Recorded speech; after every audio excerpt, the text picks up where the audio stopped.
Bismillahirrahmanirrahim. Assalamualaikum warahmatullahi wabarakatuh. Sebelumnya perkenalkan, nama saya Naufal Azmi dengan NRP 23 2021 055. Saya di sini sebagai perwakilan dari kelompok 2 kelas B, di mana untuk anggotanya sendiri ada Naurino Patuan Harhab dengan NRP 23 2016 008, Yohana Sirisusu dengan NRP 23 2016 060, Bagus Milo Santoso 20 dengan NRP 23 2017 009, dan Friendly Gerald Luhu 5 dengan NRP 23 2017 072. Di sini saya akan memaparkan hasil dari project based learning untuk mata kuliah geodesi geometrik, di mana untuk judulnya sendiri adalah analisis transformasi koordinat datum Basel 1841 ke datum WGS 84 untuk keperluan kerangka dasar pemetaan. Untuk mengefektifkan waktu akan saya mulai saja. Sebenarnya apa itu datum? Jadi datum ini adalah sekumpulan parameter yang mendefinisikan suatu sistem koordinat dan menyatakan posisi terhadap permukaan bumi. Di mana posisi Z ini untuk mengukur elevasi atau kedalaman relatif terhadap kondisi standar seperti jarak suatu titik menuju permukaan laut rata-rata atau MSL. Kemudian posisi XY ini dimana sebagai referensi untuk koordinat suatu peta. Nah, penggunaan datum ini itu bisa digunakan untuk keperluan kerangka dasar pemetaan, di mana kualitas suatu pemetaan itu bisa dilihat dari kerangka dasar pemetaan yang digunakannya. Kerangka dasar pemetaan ini akan dijadikan ikatan bagi detail-detail yang merupakan objek atau unsur di permukaan bumi yang digambarkan pada peta. Kemudian, untuk rumusan masalahnya sendiri dari latar belakang tersebut adalah yang pertama, ada bagaimana cara menghitung transformasi koordinat dari datum Basel ke datum WGS 84, kemudian bagaimana visualisasi hasil transformasi koordinat dari datum Basel ke datum WGS 84. Untuk tujuannya sendiri, yang pertama ada untuk mengetahui hasil hitungan transformasi koordinat dari datum Basel ke datum WGS 84. Kemudian yang kedua untuk mengetahui dan menganalisis visualisasi transformasi koordinat dari datum Basel ke datum WGS 84. Selanjutnya ada metodologi penelitian atau metodologi pelaksanaan proyek, di mana yang pertama ada persiapan. Persiapan ini adalah membaca dan memahami panduan modul ajar PBL. Kemudian ada pengumpulan data. Pengumpulan data ini, data yang digunakan adalah data 50 koordinat lintang dan bujur kelompok 2, di mana diperoleh dari dosen pengampunya sendiri. Kemudian ada melakukan untuk pengolahan data. Pengolahan data ini adalah melakukan perhitungan transformasi koordinat datum Basel ke datum WGS 84 di software Microsoft Excel. Kemudian dilakukannya spasialisasi data. Spasialisasi data ini adalah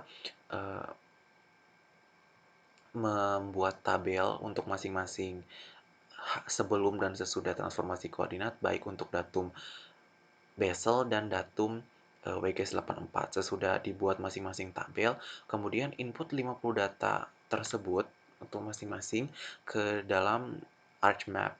Jadi dibuat untuk menjadi suatu data vektor titik yang kemudian dianalisis transformasi koordinatnya dari datum Basel ke datum WGS 84. Kemudian di layouting peta dan menghasilkan dua peta, yaitu peta persebaran titik koordinat pada datum Basel dan peta persebaran titik koordinat pada datum WGS 84. Selanjutnya ada lokasi kajian. Untuk lokasi kajiannya sendiri ada di Indonesia, di mana letak astronomi Indonesia itu terletak pada koordinat 90 derajat hingga 141 bujur timur dan 6 derajat lintang utara hingga 11 derajat lintang selatan. Untuk alatnya sendiri, yang pertama ada Microsoft Excel, di mana untuk melakukan perhitungan transformasi koordinat dan pembuatan tabel. Kemudian ada ArcMap 10.8, di mana untuk pembuatan data vektor titik dan layouting peta. Kemudian ada Microsoft Word untuk penulisan laporannya sendiri. Kemudian bahan yang digunakan adalah 50 titik koordinat pada datum Basel. Kemudian data batas administrasi negara Republik Indonesia dari Inagio Portal.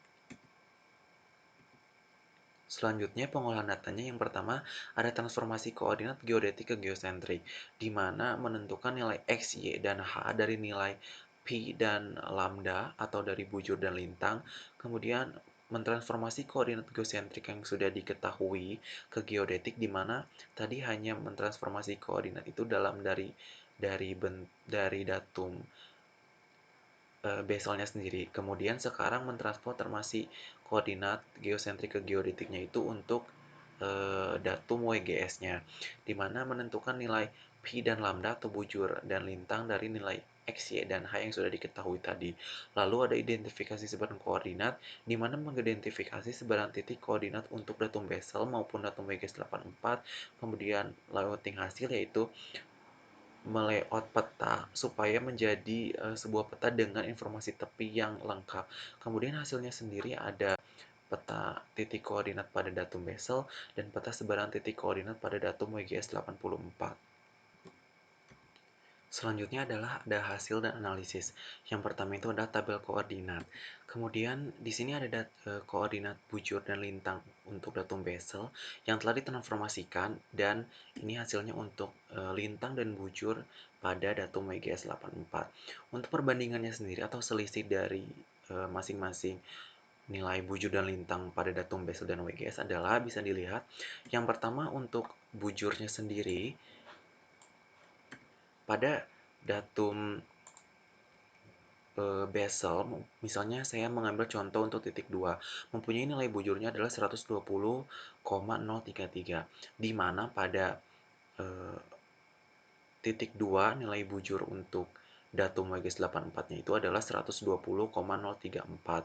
Kemudian untuk lintangnya sendiri, di mana untuk titik 2 itu pada datum bezel mempunyai nilai sebesar minus 4,618, dan untuk di datum WGS-nya 84-nya sendiri, nilai lintangnya adalah minus 4,617.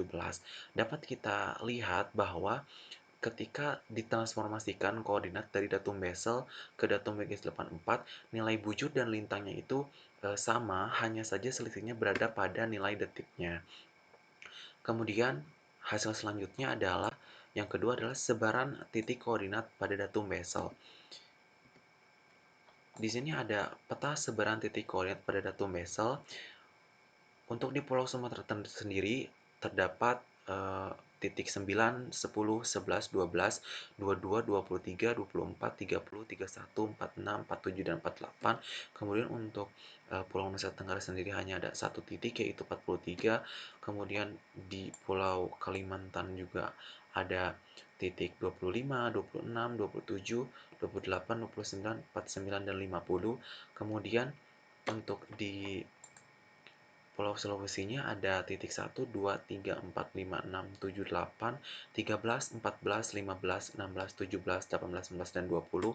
Kemudian untuk di Pulau Papuanya sendiri ada titik 32, 33, 34, 35, 36, 37, 38, 39, 40, 41, 42, dan 45. Kemudian hasil yang selanjutnya adalah sebaran titik koordinat pada data 4, di mana ini ada peta sebaran titik koordinat pada datum WGS 84. Untuk Pulau Sumatera sendiri ada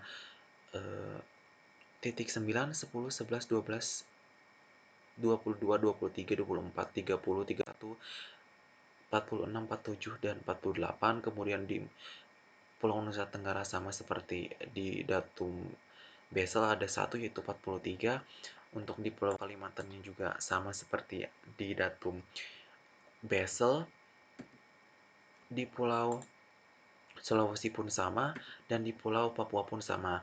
Hal ini bisa dilihat bahwa karena untuk hasil transformasinya itu seperti yang saya katakan tadi, memiliki nilai bujur dan lintang yang sama, hanya saja berbeda pada detiknya sendiri. Maka kesimpulan yang dapat disimpulkan yang pertama adalah hasil transformasi koordinat nilai bujur dan lintang mempunyai nilai yang sama, hanya berbeda pada detiknya saja. Yang kedua, visualisasi sebaran titik koordinat pada datum Bessel dan sesudah dilakukannya transformasi koordinat ke datum WGS84 menghasilkan peta sebaran titik untuk masing-masing datum. Kemudian yang ketiga adalah daerah koordinat pada masing-masing titik tidak berpindah terlalu jauh atau tidak berpindah sama sekali karena hanya mempunyai selisih pada nilai detiknya saja.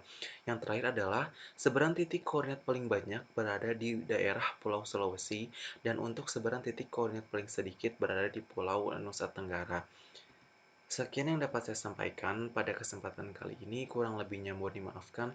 Wassalamualaikum warahmatullahi wabarakatuh.